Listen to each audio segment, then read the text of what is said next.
Congrats on the win. Another match where you started 4-2-2-2, switched to the 4-2-3-1.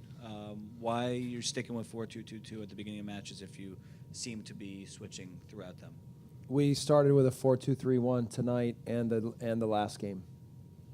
So, yeah, we played 4-2-3-1 tonight. Christian along the wall. Earlier this week, you had some comments wanting Sacha to play a little bit more physically after the Orlando match. Looked a little bit like the vintage Sacha Kljestan we saw, who was an MVP finalist last year. Yeah, I thought, listen, we know when we play DC that physically we have to be up for the challenge, and that is often the starting point for what these games are. I thought that Sacha covered a lot of ground. He sprinted, he counterpressed a lot, he pressed a lot. And that, I thought, helped set the tone for the team. And, even in the first half, we weren't able to really develop as much in the attacking part of the field with the ball. But sometimes when you play against DC and in these big games, that's how, you have to meet the standard of that for maybe 45 minutes, maybe 60 minutes, maybe 90 minutes until the game settles down. So, yeah, I thought that Sacha did a great job on that tonight. And the other guy who put such a great performance in tonight was Alex Muyl. I mean, he won like every duel, every aerial ball, every foot race, every tackle, and it set the tone for the whole team. So, and I think in general, most of the guys on the field won their battles tonight. They won their 1v1 matchups, and it helped us gain control of the game as the game matured. Michael in the front. Hey, Jesse. Congratulations. 2 questions. One, how much did you need a win like this? Because you certainly looked like the Red Bulls of old as you played in 2016, particularly in the second half. Part 2, how scary was that collision in the first half between Alex and Bradley Wright-Phillips, and how concerned were you? I'll start with that part. Yeah, I mean, I couldn't tell. It looked like they kind of ran into each other, but when I saw that they kind of both popped up, then it was okay. I didn't get a look on the TV yet, so maybe it looked worse on TV than what it looked live, so I couldn't really get a good sense of that. I mean, listen, I've watched, there's been so much talk about our team on the outside, like, we're no good and that we don't look like the team of old. And I said after the game last week that it looked like our team again, and it looked like now the personality and the belief and the commitment to play the way we want to play, that looked like us. And so it's taken a little bit of time to come around that way, but I've been watching this team train, and the training sessions the last 3 weeks have been great. We've gotten fitter, we've gotten sharper, we've gotten better, we've gotten a lot of young guys opportunities. So, I knew what I was looking at, and I knew we were going to have a really good performance tonight. So now, that being said, it's early in the year. There's a lot of work to be done. And I'll say this, look around the league. Home teams win. Home teams win. So we've been on the road. We've had to fight through a lot of moments. We've had to now deal with travel. Those aren't excuses, but for whatever reason in our league, and I can't figure it out, but it's so tilted this year, maybe more than in the past, that it's hard to win on the road. So we've got to win on the road right now. So we've gotten 3 points out of 4 games. It's not as much as we'd like, but it's still not terrible. And now when we've come back here, we haven't given up a goal in the league at home. So now it's our job to take care of business at home and make sure that we pick up points. Brian, and then over to Ives after. This is, I guess, flips 2 sides of the same coin, but obviously you addressed what the players had heard people saying or writing about them. Were they motivated by it, offended by it, irritated by it? And secondly, DC, where these games are always kind of physical, scrappy, that sort of type of game. Was that the perfect sort of game for you to get at this time? Yeah. So first, listen. Of course, you read what people say. I mean, we all follow the league and the website and different things that people write.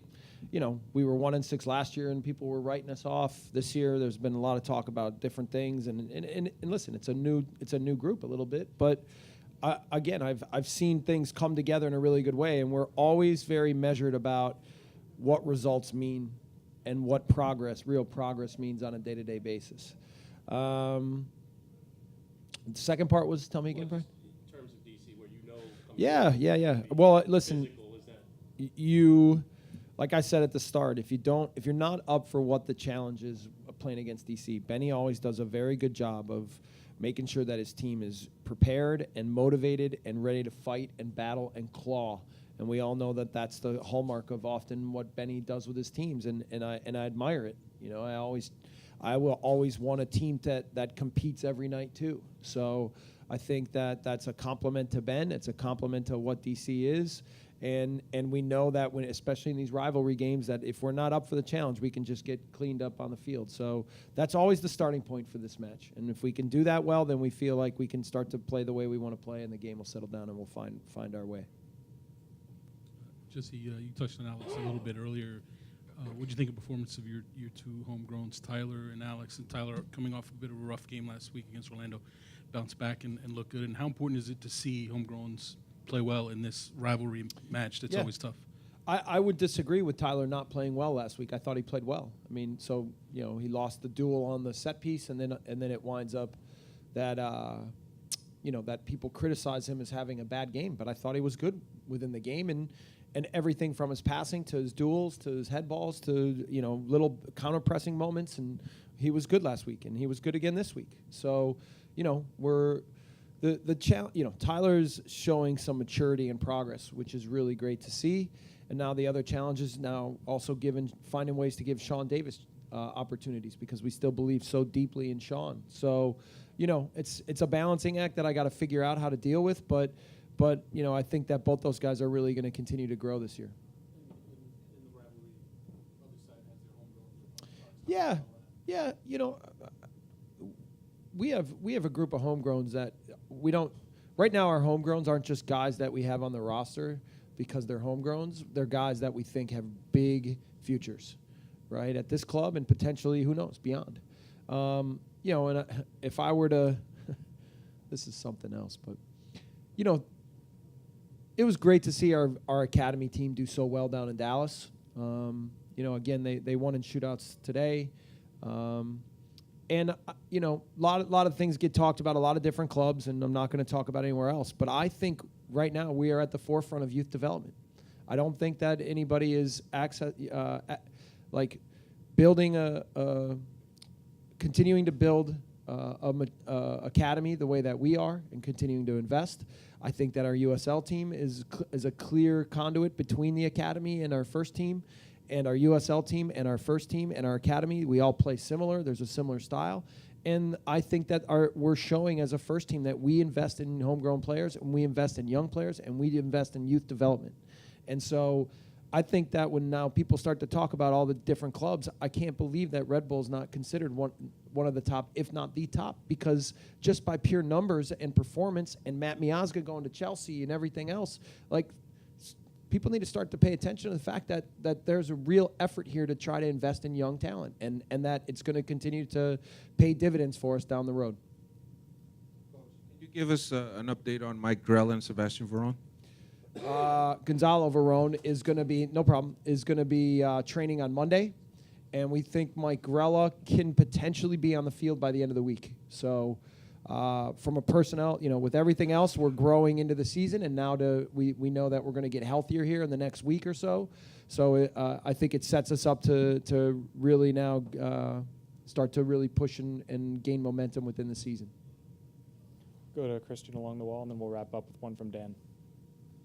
I know you already touched on Alex before, but just last year he was always kind of labeled as the work rate guy, and that's all he kind of brought to the equation. Have you had any conversations with him now? I mean, last week you saw 1v1 taking a few more opportunities. Yeah. This week in the final third looked a little bit more decisive, getting that goal. Have you had any conversations that now he can kind of take the reins off a little bit? Well, I think, you know,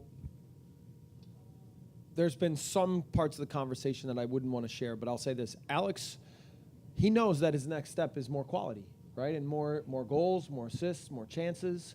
And I know he has it in him because I watched him in college, and he was a goal scorer, and he was a final play guy.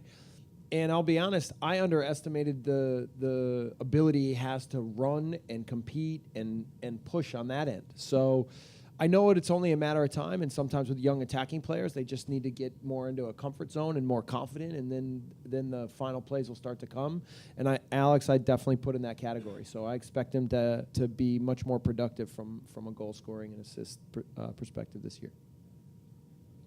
Jesse, just to go back on what you were talking about with the academy and the players you're developing, I mean, I agree with you that to see what Etienne Jr. has done, now Muyl has been doing, and of course Brandon's been doing from the USL team up to now.